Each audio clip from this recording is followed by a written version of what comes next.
नमस्कार दोस्तों, ऐप सभी का स्वागत है हमारे YouTube चैनल पे। आज की कहानी है पुरानी हवेली का कमरा। तो चलिए चलते हैं आज की कहानी के तरफ। राहुल और उसके तीन दोस्त अजय, मोहन और दीपा कॉलेज की छुट्टियों में अपने गांव लौटे थे। गांव के बाहर एक पुरानी हवेली थी जिसके बारे में बचपन से सबने सुना था कि वहां रात को अजीब आवाजें आती हैं। लोग कहते थे कि हवेली में पहले एक जमींदार रहता था जिसकी रहस्यमयी मौत के बाद उसकी आत्मा वहीं भटकती है। मजाक और रोमांच के शौक में राहुल ने सबको चैलेंज दिया।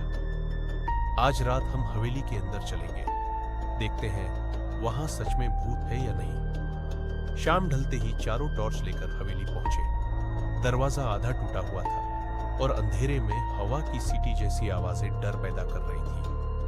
अंदर जाते ही मकड़ी के जाले, टूटी कुर्सियां और बासी गंध ने माहौल भारी कर दिया। वे सीधे उस कमरे में पहुंचे जहां कहा जाता था कि जमींदार की मौत हुई थी। दरवाजा जोर से चरमराया और जैसे ही उन्होंने कदम रखा, कमरे का तापमान अचानक गिर गया। टॉर्च की रोशनी बार बार झिलमिलाने लगी। अजय ने घबराकर कहा, दोस्तों वापस चलते हैं, यहां कुछ ठीक नहीं लग रहा। लेकिन राहुल हंसकर बोला, डरपोक मत बनो, भूत वूत कुछ नहीं होते।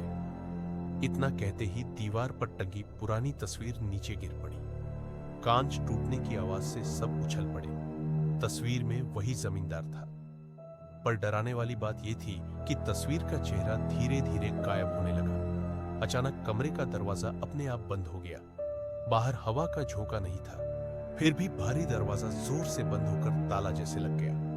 मोहन ने कांपते हुए टॉर्च ऊपर की और सबने देखा कि छत पर एक परछाई झूल रही है, मानो कोई फांसी पर लटका हो। परछाई धीरे धीरे हिल रही थी और गले से कराहने जैसी आवाज आ रही थी। दीपा चीख उठी, सब दरवाजा पीटने लगे। तभी पीछे से जमीन पर किसी के घिसटने की आवाज आई। टॉर्च घुमाई तो खून से सना एक हाथ धीरे धीरे उनकी ओर बढ़ रहा था। राहुल का चेहरा पीला पड़ गया। उसने पूरी ताकत से दरवाजा धक्का मारा और किसी तरह खुल गया। चारों जान बचाकर हवेली से भागे और तब तक नहीं रुके जब तक गांव की चौपाल नहीं आ गई। गांव वालों ने सुना तो कहा, तुम लोग पागल हो गए थे, वो हवेली शापित है। कहते हैं जमींदार ने मरते समय अपने नौकरों पर जुल्म ढाए थे। उनकी चीखें आज भी उस कमरे से आती है। जिसने भी रात को अंदर जाने की कोशिश की, कभी चैन से सो नहीं पाया। राहुल और उसके दोस्तों ने कसम खाई कि वे दोबारा कभी उस हवेली की तरफ रुख नहीं करेंगे। लेकिन आज भी जब वे रात को सोते हैं तो दरवाजे के चरमराने और कराहने की आवाज उनके कानों में गूंजती है।